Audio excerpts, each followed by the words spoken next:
Why would you incriminate yourself? Napaka-estupido naman nun. Kita mo si Duterte. 2016 pa lang panay na ang amin na siya ang mastermind behind sa extrajudicial killings na yan. Ang balita ko gagamitin ng ICC prosecutors ang mga self-incriminating speeches and statements ni Duterte laban sa kanya. Bobo rin no?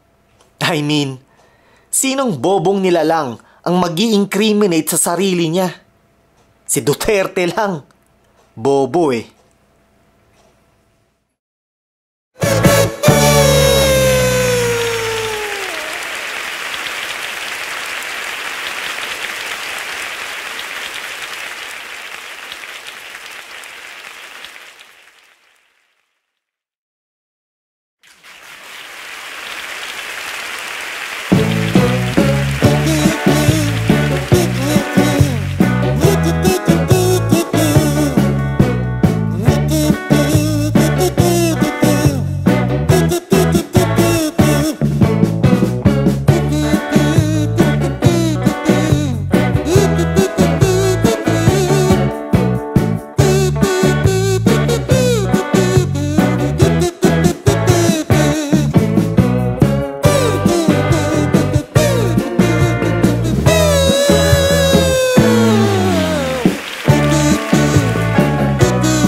Mga kababayan ko, maging tapat at mapagmahal sa inang bayan at sa inyong kapwa Pilipino.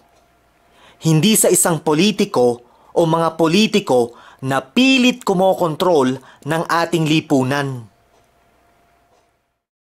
Mga kababayan ko, ang mga politikong humahalik sa puwet ni Rodrigo Duterte ay walang dudang walang pagmamalasakit sa kabutihan ng mga Pilipino. Sila ay walang pakialam sa pagdadalamhati ng mga pamilyang namatayan at naging biktima ni Rodrigo Duterte. Malinaw, napakalinaw na ang kanilang hangad ay ang pangsariling interes lamang. Yang mga pro-Duterte, yang mga Duterte fanatics na yan, na palasimba, maka-Diyos at may takot kuno sa Diyos, ek-ek, pero pabor naman sa pagpatay ng walang due process, ay mga ipokrito at ipokrita. Hindi ba?